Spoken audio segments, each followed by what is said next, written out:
oleh Allah bagaimana keimanannya. Ujian bisa berupa bencana kehilangan harta, anggota keluarga, atau penyakit. Allah Ta'ala berfirman, apakah manusia itu mengira bahwa mereka dibiarkan saja mengatakan, kami telah beriman, sedang mereka tidak diuji lagi? Dan sesungguhnya, kami telah menguji orang-orang yang sebelum mereka. Maka sesungguhnya, Allah mengetahui orang-orang yang benar, dan sesungguhnya Dia mengetahui orang-orang yang dusta. Al-Quran Surah Al-Ankabut ayat 2 hingga 3. Semua ujian bagi orang yang beriman semata-mata untuk menaikkan derajat seorang hamba di hadapannya. Sebagaimana dijelaskan dalam sabda Nabi Rasulullah SAW, barang siapa dikehendaki baik oleh Allah, maka Dia akan menguji dan menimpakan musibah kepadanya.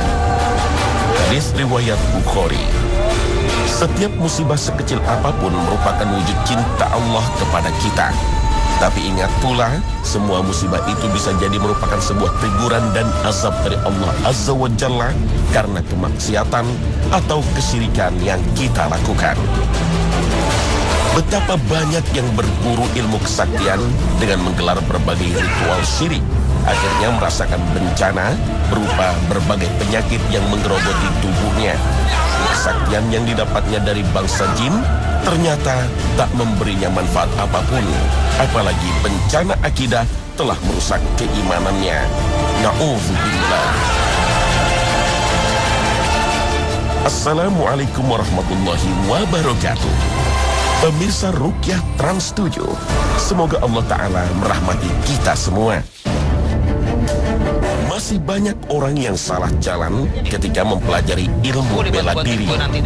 Dia menjadi sombong karena merasa dirinya hebat dan jagoan. Padahal tidak ada yang bisa melindunginya kecuali Allah. Masya Allah. Assalamualaikum. Waalaikumsalam wabarakatuh. Alhamdulillah. Sehat Pak Deno ya? Alhamdulillah. Dari mana nih Pak Deno? Hah? Harus jalan aja bang. Ini silatnya cakep bener bang.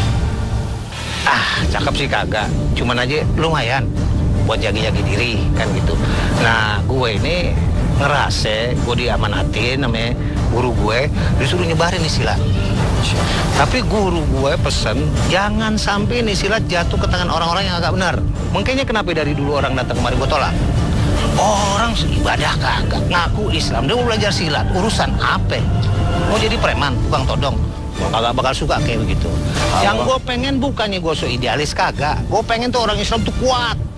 Ya kan jangan jadi orang Islam tuh lembek. Nabi bilang orang Islam adalah orang yang orang di sebelahnya itu merasa aman. Alhamdulillah sekarang ada ruqyah sih gue dengar. Jadi ruqyah itu meluruskan mana sih ajaran Islam yang benar, mana yang kagak. Gue pesen lo yang muda. Kalau emang lo punya keinginan belajar silat, lo belajar yang benar.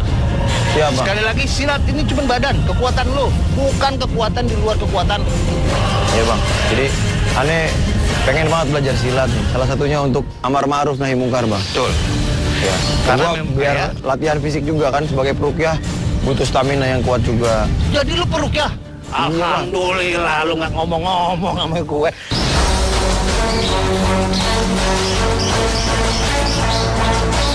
Inilah jurus silat bundar, silat Betawi yang diperagakan Bang Nung dan putranya Jihad. Gerakan yang gesit dan taktis untuk menjatuhkan lawan, berusaha tidak terbaca lawan dan selalu mendahului jika diserang. Silat bundar tak pernah kehilangan akal jika menghadapi serangan atau tangkisan lawan. Satu pukulan ditahan lawan, pukulan lainnya menyusul menggunakan siku atau tangan lainnya. Silat gue itu dia lebih banyak nyerang. Serang ya? Sampai-sampai dia tuh nggak ada ngebuang atau mundur. Nggak ada di silat. Nggak ada lari dari serangan. Nggak ada buru-buru. Jadi silat gue ini, kalau misalnya kita mukul, dia bisa langsung lempar. Lempar langsung. Tuh, langsung lempar dia. Atau misalnya, gue tendang begini, sat tuh, habis nih, kelempar. Lo lihat kaki yang di belakang diganjel, Ya. Jadi lu jangan pernah mikir bisa mukul begini atau nyikut. Gak bisa, ini silat gue. Ya. Atau misalnya dia nyerang, gua ambil. Masuk serang, tek, nih, masuk susul. Tuh. Astagfirullah. Tuh, begitu kayak begitu bener. Kalau lo mau tahu. Dan dia main tenaga. Silat bundar melatih murid-muridnya untuk siap bertarung. Jatuh atau terpukul harus dianggap biasa, seperti yang dicontohkan oleh sang guru besar silat bundar.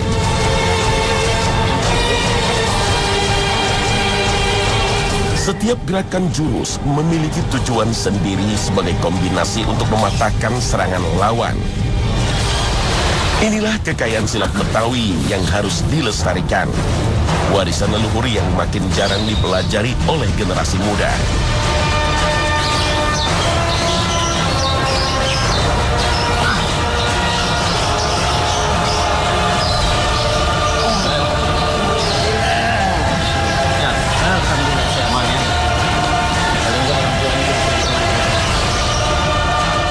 Alhamdulillah, siang hari ini saya dapat pelajaran yang banyak. Dari Babe, Bang Nung, dari silat Betawi. Silat bundar namanya. Silat bundar asli punya kita. Silat bundar mengajarkan prinsip. Satu, tertutup, yang lain masuk. Tidak bisa dipatahkan, tidak bisa terhenti. Terus mengalir, terus berusaha.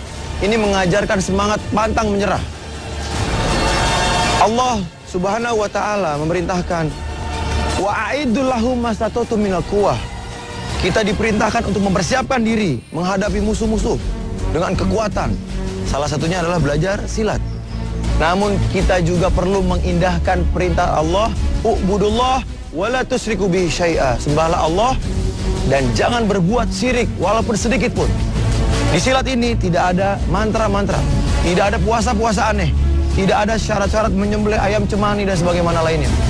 Jadi terus hidupkan silat, hidupkan budaya Nusantara, dan tetap dengan niat menyembah Allah tanpa kesyirikan sedikit pun.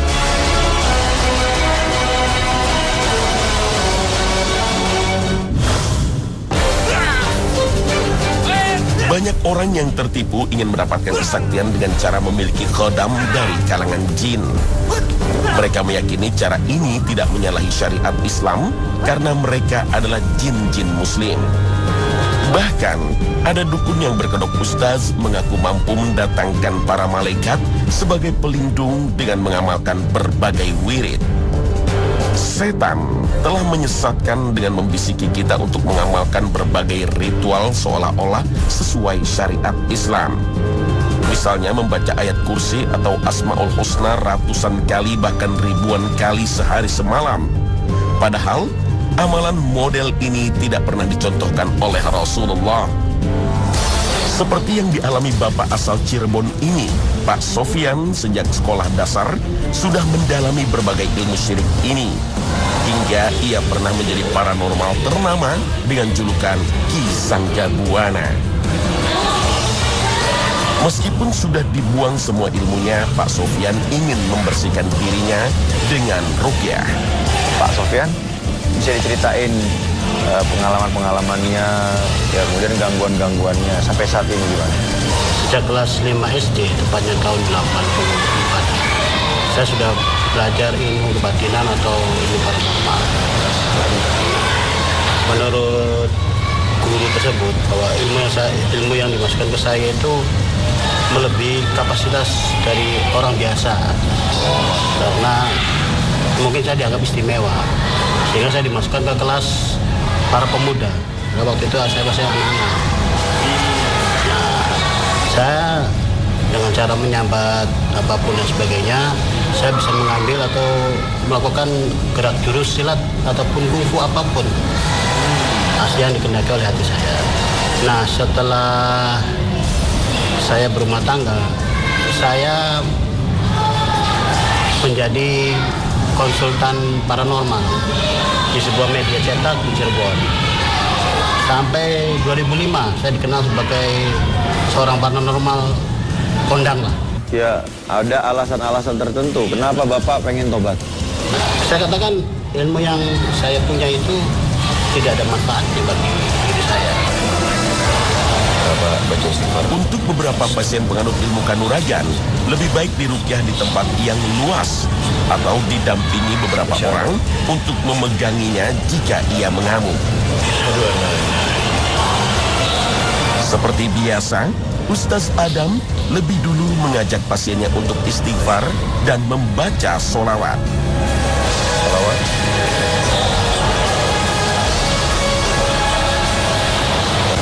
Ya masyarul jin, saya bicara kepada semua jin yang mungkin ada di tubuh ini, di tubuh Bapak Sofyan. Pak Sofyan minta saya meruqyah. Pak Sofyan sudah tobat dari ilmu kanuragan atau kanusukman atau ilmu batin, ilmu gaib yang pernah dipelajarinya selama ini. Pak Sofyan sudah kembali ke tauhid dan sunnah. Ya masyarul jin, saya menghendaki kebaikan buat kalian. Saya ingin kalian bahagia di dunia dan nanti di akhirat. Untuk itu tinggalkan tubuh ini. Pak Sofyan sudah tobat dari ilmu kesyirikannya. Dengarkan baik-baik ayat ini, semoga Allah merahmati. Sebelum meruqyah, seorang peruqyah harus membaca doa-doa ini. A'udzu bikalimatillahi tammah min kulli syaitanin wa hammah. A'udzu bikalimatillahi tammati min syarri ma khalaq. Doa ini seperti yang diajarkan oleh Rasulullah untuk membentengi diri dari gangguan setan. Karena seorang peruqyah pun jika tidak siap dengan keimanannya akan balik diserang oleh bangsa jin yang zalim. Ya masyarul jin, saya nasihat kepada kita semua, pada kalian jin dan kami manusia, bahwa tugas kita adalah ibadah kepada Allah. Tugas kita adalah menyembahnya dengan sepenuh kecintaan, sepenuh rasa takut dan harap, jauh dari segala tandingan-tandingan Allah, jauh dari segala bentuk kesyirikan. Ketaatan kalian kepada dukun-dukun adalah suatu bentuk kesyirikan. La ta'ata lil makhluk fi ma'siyatil khaliq. Tidak ada ketaatan kepada makhluk dalam rangka bermaksiat kepada Allah Al-Khaliq, Sang Maha Pencipta. Yang ada di sini. Apa yang ada di sini? Ustaz Adam menekan bagian pelipis dan sekitar telinga yang biasanya jadi tempat persembunyian bangsa jin. Asyhadu Asyhadu Allah alla ilaha ilaha illallah illallah wa asyhadu wa asyhadu anna Muhammadan Rasulullah. Ya. Bangsa jin tak banyak bereaksi. Pak Sofyan hanya sedikit muntah-muntah. Entah karena pertobatan Pak Sofyan hingga mereka dengan mudah meninggalkan tubuhnya, atau mungkin bangsa jin begitu kuat bersembunyi dalam tubuhnya. Wallahu a'lam. Seorang peruqyah yang sesuai syariat Islam tidak bisa melihat jin, apalagi memastikan kesembuhan, karena sumber kesembuhan berasal dari Allah semata. Asyhadu an la ilaha illallah. Bacaan azan begitu ditakuti setan. Mereka akan lari menjauhi, tapi mereka akan kembali mendekat jika kita tidak memiliki benteng diri melawan setan. Ya, gimana rasanya tadi, Pak? kedua pipi ini kencang kayak orang mesti tampar ya. Mau nangis? Dengar nggak yang dia nangis siapa? Atau tahu nggak?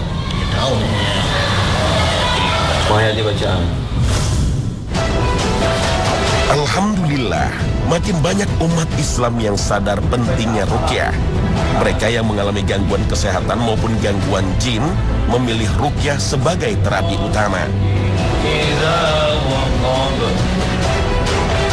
Dan siang itu saat tengah mengajarkan ruqyah mandiri kepada para tamunya, Ustaz Adam kedatangan tamu istimewa, Ustaz Azib Susianto, salah seorang gurunya.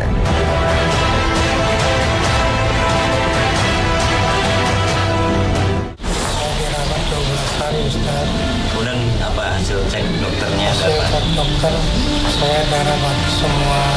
Jantung oke. Jantung ada sedikit gangguan, sama paru-paru, sama ginjal menurut dokter. Terus badan saya ini Pak Ustaz lemas, dengkul sekarang dengkul dengan kaki sakit. Jadi untuk saya berat sekali, napas sesak. Insya Allah kita cek apakah ada gangguannya apa tidak. Kalau ada, ikhlas Pak ya. Karena Allah yang di sini. Ustaz Azib memperkenalkan metode ruqyah yang disebutnya SPOT atau Spiritual Obvious Touch Treatment, yaitu dengan cara menekan beberapa titik pembuluh darah besar yang biasa dijadikan sarang bangsa jin. Semuanya keluar ya. Nyembah siapa kamu? Nyembah siapa kamu? Nyembah Tuhan ya Allah. Syahadat, asyhadu. Asyhadu an la ilaha illallah wa asyhadu anna Muhammadar Rasulullah. Orang yang mengalami gangguan jin akan bereaksi saat titik pembuluh darah besarnya ditekan. Meski tekanannya lembut, tapi akan berbekas. Sambil nafas. Tadi Ustaz menyarankan setelah di spot pakai Gesik gel. itu birunya karena memar. Bukan, karena dia kos di pembuluh darah, dia pergi dari tempatnya. Maka bekasnya kayak di martir. karena tekanan kita bukan? Kita kan bahasanya SPOT, Spiritual Obvious Touch Treatment. Ada nilai spiritual, hanya sekedar disentuh, bukan ditekan. Kalau ditekan sakit, menyiksa orang. Ini nggak ditekan gini aja. Sekarang geli Pak ya? Kalau tadi sakit. Tapi niatnya harus benar. Karena yang di leher ini yang bikin Bapak sakit. La ilaha illallah. Asyhadu an la ilaha illallah. Asyhadu an la ilaha illallah. Asyhadu an la ilaha illallah. Wa asyhadu anna Muhammadar Rasulullah. Berbeda dengan ruqyah umumnya yang syarat dengan bacaan ayat suci Al-Quran, Ustaz Azib cukup membacanya dalam hati. Spot itu intinya adalah bagaimana meningkatkan ikhlas, iman, tawakal. Unsur spiritualnya ya. Unsur spiritual, tazkiyatun nafas. Hindari kita menipu, hindari kita berbohong, hindari kita mulahbat. Karena itu kalau kita masih begitu, setannya emang gue pikirin gitu. Karena saya katakan lagi bahwa jin itu gaib. Yang mampu melakukan hal gaib dari diri kita, bukan mulut kita, bukan fisik kita. Ini hanya isyarat saja. Dia harus kembali kepada Allah. Kembali kepada Allah. Inna sholati wa nusuki wa mahyaya wa mati lillahi rabbil alamin. Itu esensi yang utama. Pelan-pelan. Pak Supandi mengaku merasakan lebih baik setelah ruqyah. Alhamdulillah. Ya. Padahal ketika datang ke kediaman Ustaz Adam, jalan pun ia harus dipapah oleh istrinya. Alhamdulillah, saat ini ia tak lagi tergantung sama istrinya. Barakallahu fiik. Ya. Terima kasih Ustaz. Oh ya, bismillah Pak. Dituntaskan. Kini giliran Pak Zubaidi yang diruqyah Ustaz Azib. Awalnya kenapa ini? Belajar. Tenaga dalam. Dalamnya dalam banget ya. Ya, insyaallah ikhlas ya. Kita kalau ibadah lillahi ta'ala, inna sholati wa nusuki wa mahyaya wa mamati lillah, lillahi rabbil alamin, bukan li ghairillah. Sholat juga lillah, bukan syarat sholat dipakai. Dulu syaratnya apa untuk belajar ilmu? Gak ada syarat. Kan ada yang mensyaratkan sholat wajib tidak boleh tinggalkan, tidak boleh zina, tidak boleh mencuri, tidak boleh berbohong. Tapi semuanya adalah ketaatan kepada iblis yang akan dipakai kodam. Maka apapun harus dikembalikan ke tauhid kepada Allah. Salatku, ibadahku, matiku semua adalah karena taat kita kepada Allah Subhanahu wa taala. Ikhlas ya. Nih ada enggak yang di sini? Asyhadu an la ilaha illallah, asyhadu anna Muhammadar Rasulullah. Kembali jalan Allah kamu. Dari mana ini kau masuk-masuk ke sini? Kembali jalan Allah kamu. Kamu tahu hukum jin nggak boleh masuk tuh manusia? Ya. Saya sekarang tahu dah. Ya.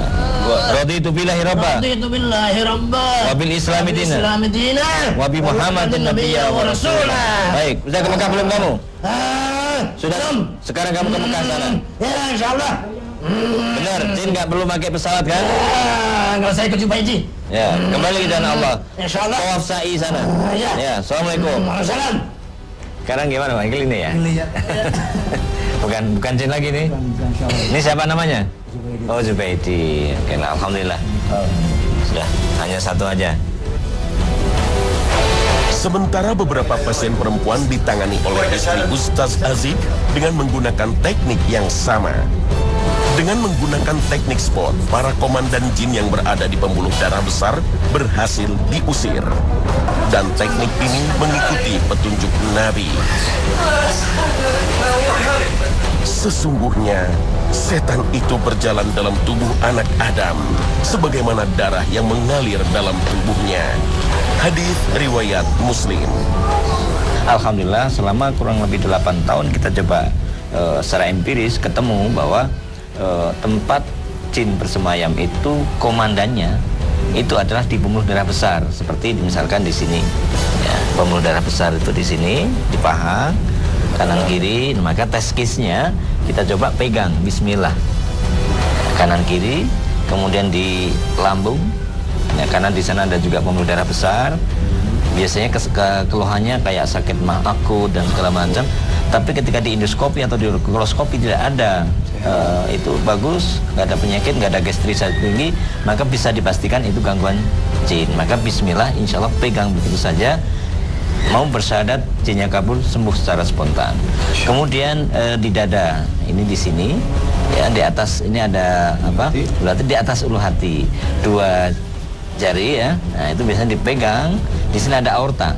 Maka sampai Allah SWT pun menyampaikan bahwa alladzi yuwaswisu fi sudurin nas. Nah, sudur di sini adalah ternyata bukan dada secara tempat secaranya aja, tapi ternyata ada aorta di sana, pembuluh darah besar. Nah, disitulah ketika ada jin yang bersemayam di pembuluh darah besar itu, maka akan menimbulkan simptom atau gejala seperti mungkin jantung koroner atau nyesek, kemudian bisa temperamental, sensitif, mudah suudzon sama orang. Nah, ini biasanya dipegang di sini, kemudian si pasien mampu mengucapkan syahadat dengan benar, 2 kali syahadat, maka biasanya spontan plong. Pemirsa Ruqyah Trans 7, semoga episode ini makin mempertebal keimanan kita dan keyakinan kita untuk mengikuti petunjuk pengobatan Nabi dengan ruqyah dan bekam. Terima kasih atas perhatian Anda.